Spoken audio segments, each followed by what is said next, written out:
सिंहासन हा शब्द ऐकल्यावर आपल्या डोळ्यासमोर काय येतं?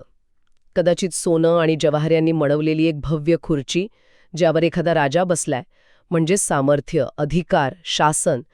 पण विचार करा, जर हे सिंहासन फक्त सत्तेचं प्रतीक नसेल, तर ते विश्वाच्या रचनेचा, अवकाशकाळाचा आणि देवदूतांच्या अस्तित्वाचा केंद्रबिंदू असेल तर?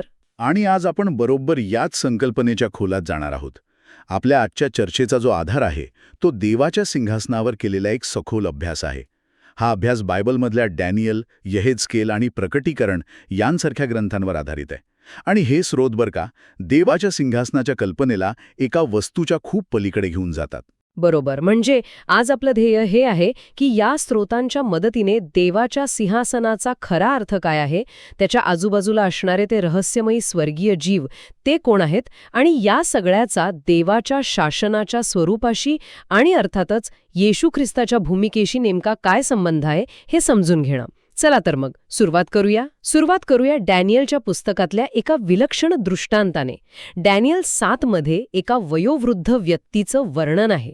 त्याचे कपडे बर्फासारखे शुभ्र आहेत, केस लोकरीसारखे पांढरे, आणि त्याचं सिंहासन ते तर अग्नीच्या ज्वाळांचं आहे, ज्याला अग्निमय चाकं आहेत. अंगावर काटा येतो हे वाचून. ही व्यक्ती नक्की कोण आहे? हो, या स्रोतांमधला अभ्यास असं सांगतो की ही व्यक्ती म्हणजे देवपिता आहे. हे जे शुभ्र केस आणि कपडे आहेत ना, ते त्याच्या अनंत ज्ञानाचं आणि शुद्धतेचं प्रतीक आहेत. पण इथे एक गोष्ट खूप रंजक आहे.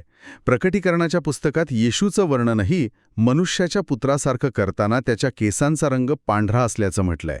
एक मिनिट, म्हणजे देवपिता आणि येशू एकसारखे दिसतात की ते एकच आहेत?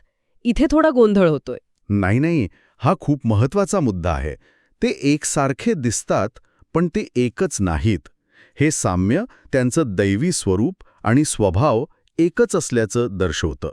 आणि इथेच अवकाशकाळ आणि अनंत काळ यामधला फरक समजून घेणं महत्त्वाचं ठरतं. स्रोतानुसार अनंत काळात पिता आणि पुत्र समान आहेत, पण जेव्हा पुत्र मानवी रूपात म्हणजे अवकाश काळात येतो, तेव्हा तो स्वतःला पित्याच्या अधीन ठेवतो. म्हणून डॅनियलला दिसलेलं ते रूप देवपित्याचं होतं. अच्छा. आणि त्या अग्निमय चाकांचं काय? म्हणजे सिंहासन फिरतंय का, काय अर्थ आहे त्याचा? ती चाकं देवाच्या सर्व व्यापकतेचं प्रतीक आहेत. त्याच्या न्यायाच्या गतिशीलतेचं प्रतीक आहेत. त्याचं शासन स्थिर नाही, ते सक्रिय आहे. ते विश्वाच्या कानाकोपऱ्यात पोचतं. पण यावरून एक दुसरा प्रश्न येतो की मानव देवाला थेट पाहू शकतो का? डॅनियलने जे पाहिलं ते नेमकं काय होतं? बरोबर, हाच प्रश्न माझ्याही मनात होता. तर या अभ्यासानुसार ना, अवकाश काळात अडकलेला कोणताही जीव, मग तो माणूस असो वा देवदूत, तो अनंत काळात असलेल्या देवाला त्याच्या संपूर्ण रूपात पाहू शकत नाही. ते शक्यच नाही. देव स्वतःला जेवढं प्रकट करतो तेवढंच आपण पाहू शकतो किंवा समजू शकतो. आणि येशूच्या जन्माच्या आधी देवाचं प्रकटीकरण अनेकदा देवदूतांमार्फत व्हायचं, जे देवाच्या नावाने बोलायचे. त्यामुळे डॅनियलला जे दिसलं तो एक दृष्टांत होता, एक दर्शन होतं, प्रत्यक्ष रूप नव्हे. ठीक आहे, म्हणजे हे सिंहासन एकटं नाही, त्याच्या भोवती काहीतरी घडतंय. या स्रोतांमध्ये करूब नावाच्या काही विलक्षण जीवांचा उल्लेख सारखा येतो. कोण आहेत हे, आणि सिंहासनाशी त्यांचं नातं काय आहे? करूब हे अत्यंत उच्च श्रेणीचे देवदूत आहेत. त्यांचं मुख्य कार्य आहे देवाच्या सिंहासनाची सेवा करणे आणि त्याला आधार देणं. ते देवाच्या पवित्रतेचे आणि सामर्थ्याचे संरक्षक मानले जातात असं म्हणायला हरकत नाही. प्रकटीकरणाच्या पुस्तकात सिंहासनाभोवती 4 जिवंत प्राणी दिसतात, जे रात्रंदिवस देवाची स्तुती करतात. त्यांनाच करूब म्हणून ओळखलं जातं. पण मला वाटतं यहेजकेल आणि प्रकटीकरण या दोन्ही पुस्तकांमधला त्यांच्या वर्णनात थोडा फरक आहे, नाही का? एका ठिकाणी 4 चेहरे आणि 4 पंख आहेत, तर दुसरीकडे प्रत्येकाला 1 चेहरा आणि 6 पंख. हा विरोधाभास नाही का वाटत? अगदी बरोबर मुद्दा मांडलात. हा फरक सुरुवातीला गोंधळात टाकणाऱ्या वाटू शकतो.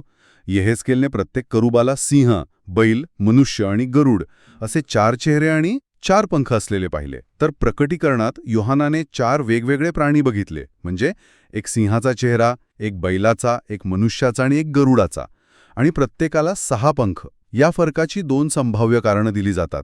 एक म्हणजे दोघांनी वेगवेगळ्या दृष्टिकोनातून पाहिलं असेल, किंवा दुसरं जे अधिक स्वीकारलं जातं ते म्हणजे त्यांनी वेगवेगळ्या प्रकारच्या स्वर्गीय जीवांना पाहिलं असावं. काही अभ्यासक तर असंही म्हणतात की योहानाने 6 पंख असल्यामुळे साराफ पाहिले असावेत, करूब नव्हे. पण या चेहऱ्यांमागे काहीतरी प्रतिकात्मक अर्थ नक्कीच असणार. सिंह, बैल, मनुष्य, गरुड हेच चेहरे का? हो, नक्कीच.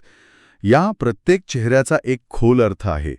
सिंह म्हणजे सामर्थ्य आणि राजेपणा, जंगलाचा राजा. बैल म्हणजे सेवा आणि त्याग.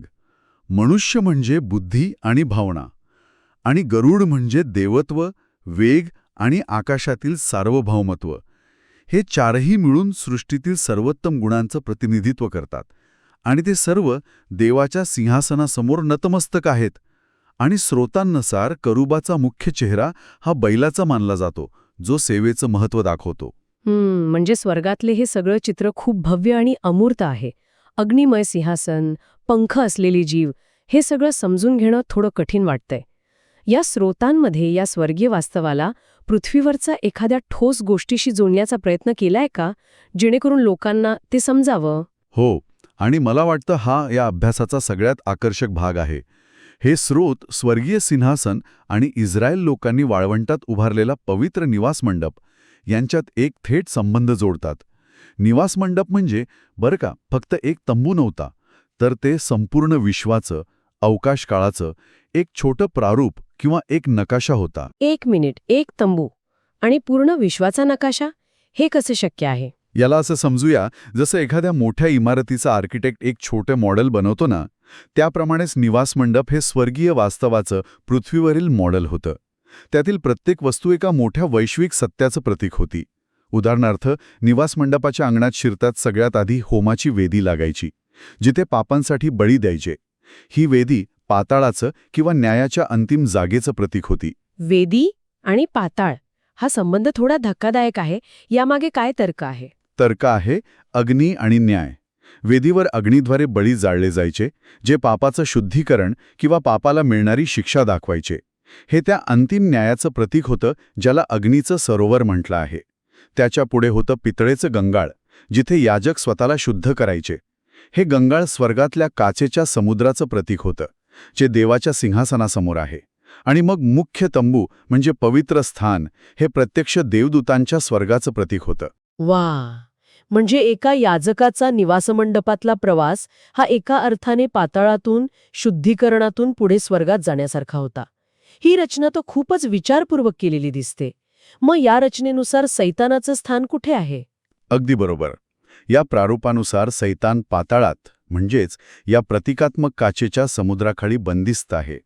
आणि यामुळेच उत्पत्तीच्या पुस्तकात पृथ्वीच्या सुरुवातीच्या स्थितीचं वर्णन करताना म्हटलंय, पृथ्वी गोंधळलेली व अंधारमय होती आणि जलावर देवाचा आत्मसंचार करत होता. तो अंधार आणि गोंधळ सैतानाच्या पतनामुळे निर्माण झालेल्या स्थितीचं वर्णन आहे, असं हे स्रोत सुचवतात. ही सगळी रचना अविश्वसनीय आहे. पण माझा मूळ प्रश्न अजून बाकी आहे. या विश्वाच्या नकाशात, या निवासमंडपात देवाचं सिंहासन कुठे आहे? सत्तेचा केंद्रबिंदू कुठे? तो आहे सर्वात पवित्र जागेत, म्हणजे अतिपवित्र स्थानात. तिथे कराराचा कोश ठेवलेला होता आणि त्या कोशावर असलेल्या झाकणाला, ज्यावर 2 करूबांच्या प्रतिमा होत्या, त्याला दयासन असं म्हटलं जातं. तेच पृथ्वीवर देवाच्या सिंहासनाचं प्रतीक होतं. दयासन, मर्सी सीट, किती सुंदर नाव आहे. पण थांबा, त्या कोशाच्या आत काय होतं? आणि इथेच या सगळ्याचा गाभा आहे. त्या कोशाच्या आत दगडावर कोरलेल्या 10 आज्ञांच्या पाट्या होत्या. आता याचा अर्थ जोडून बघा. देवाच्या सिंहासनाचा, त्याच्या शासनाचा पाया काय आहे? तर त्याची आज्ञा, आणि ती आज्ञा प्रेमावर आधारित आहे. देवाचा अधिकार आणि त्याचा संवाद याचं प्रतिकात्मक स्थानावरून व्हायचा. म्हणजे त्याचं शासन हे मनमानी नाही, तर ते न्याय आणि प्रेमाच्या तत्वावर आधारलेलं आहे. हे खरंच खूप सखोल आहे. देवाचं सिंहासन त्याच्याच नियमांवर, त्याच्याच कायद्यावर बसलेलं आहे. पण आता या सगळ्या चित्रात येशूला कुठे बसवायचं? त्याचा या सिंहासनाशी आणि निवास मंडपाशी काय संबंध आहे? इथेच या सगळ्या गोष्टी एकत्र येऊन एक पूर्ण चित्र तयार होतं. या स्रोतांनुसार येशूलाच खरं मंदिर किंवा खरा निवासमंडप म्हटलंय. याचा अर्थ पृथ्वीवरचा तो तंबू केवळ एक सावली होता, एक प्रारूप होता. खरी वस्तू येशू स्वतः आहे. आणि तो पित्याच्या नावाने येत असल्यामुळे सिंहासनाचा खरा अधिकार त्याचाच आहे. पण हा अधिकार वापरण्याच्या पद्धतीत त्याच्या पृथ्वीवरच्या कार्यादरम्यान एक महत्वाचा बदल दिसतो. तो बदल नेमका कसा आहे हे जरा सोपं करून सांगाल का? नक्कीच. स्रोतांनुसार वधस्तंभावर जाण्यापूर्वी येशूने आदमाच्या अधिकाराने कार्य केलं. म्हणजे देवाने आदमाला पृथ्वीवर जो अधिकार दिला होता तोच अधिकार वापरून येशूने कार्य केलं. म्हणूनच तो अनेकदा आपल्या शिष्यांसाठी पित्याकडे प्रार्थना करताना दिसतो. तो मध्यस्थी करत होता. पण वधस्तंभानंतर काय बदललं? वधस्तंभ आणि पुनरुत्थानानंतर त्याला अवकाश काळातील म्हणजे स्वर्ग आणि पृथ्वीवरचे सर्व अधिकार अधिकृतरित्या दिले जातात. आता तो पित्याकडे मध्यस्थी करत नाही, तर तो स्वतः सिंहासनावर बसून थेट देवदूतांना आज्ञा देतो आणि शिष्य पवित्र आत्म्याद्वारे थेट त्याच्याकडे म्हणजे पुत्राकडे प्रार्थना करतात. अधिकाराची साखळीच बदलते. तो आता केवळ मध्यस्थ नाही, तर तो अधिकाराचा स्रोत बनतो. मग याचा अर्थ असा होतो का की वधस्तंभावर जाण्यापूर्वी त्याच्याकडे पूर्ण अधिकार नव्हता, म्हणजे देवदूत किंवा सैतान त्याच्या आज्ञेत नव्हते का? नाही, तसं नाही. हा मुद्दा समजून घेणं महत्वाचं आहे. वधस्तंभावर जाण्यापूर्वीही तो सृष्टीकर्ता देवच होता. त्यामुळे सैतानासकट संपूर्ण सृष्टीने त्याची उपासना करणं आणि त्याची आज्ञा पाळणं बंधनकारक होतंच. त्याची आज्ञा न पाळणं म्हणजे मृत्यू. त्याचा अधिकार तेव्हाही परिपूर्ण होताच, पण वधस्तंभानंतर त्याचा मानवी रूपातील अधिकार अधिकृतरित्या स्थापित झाला, जो त्याने आदमासाठी परत मिळवला होता. तर आज आपण एका दृष्टांतातील अग्निमय सिंहासनापासून सुरुवात केली. स्वर्गातल्या रहस्यमयी जीवांबद्दल बोललो. तिथून वाळवंटातल्या एका तंबूच्या रचनेपर्यंत आलो, जो संपूर्ण विश्वाचा नकाशा निघाला. आणि शेवटी त्यातील एका सोन्याच्या पेटीला म्हणजे दयासनाला प्रेम, न्याय आणि येशूच्या भूमिकेशी जोडलं. हे खरोखरच प्रतीकांचं एक गुंतागुंतीचं पण सुंदर जाळं आहे. अगदी बरोबर. आणि हे जाळं आपल्याला एक महत्वाची गोष्ट शिकवतं की देवाचं सिंहासन हे केवळ अमर्याद सामर्थ्याचं प्रदर्शन नाही. ते नीतिमत्व, न्याय आणि प्रेम यावर आधारलेल्या शासनाचं प्रतीक आहे. तुम्ही बघा ना, त्या निवासमंडपाच्या रचनेत न्यायाच्या वेदीपासून म्हणजे पाताळापासून ते दयेच्या आसनापर्यंतचा, सिंहासनापर्यंतचा जो प्रवास आहे, तो एका अशा दैवी व्यवस्थेकडे निर्देश करतो जिथे पापाला कठोर शिक्षा आहे, पण त्याचवेळी त्यागाद्वारे क्षमा आणि तारणाची शक्यताही निर्माण केली आहे. आणि याच संदर्भात या स्रोतांमधला एक शेवटचा विचार मला खूप प्रभावी वाटला. त्यात म्हटलं आहे की प्रायश्चित्त होण्यापूर्वी निवास मंडपात धूप जाळण्याचा जो धूर व्हायचा, तो अतिपवित्र स्थानातल्या सिंहासनाला काही काळासाठी झाकून टाकायचा. आणि हा धूर म्हणजे न्यायाची मागणी करणाऱ्या हुतात्म्यांच्या प्रार्थनांचं प्रतीक आहे. हा विचार आपल्याला एका महत्त्वाच्या प्रश्नावर चिंतन करायला लावतो. जगात अन्याय सहन करणाऱ्या आणि पीडित लोकांचा न्यायासाठीचा आक्रोश तारणाच्या आणि अंतिम न्यायाच्या या भव्य दैवी योजनेला सक्रियपणे कसा आकार देत असेल.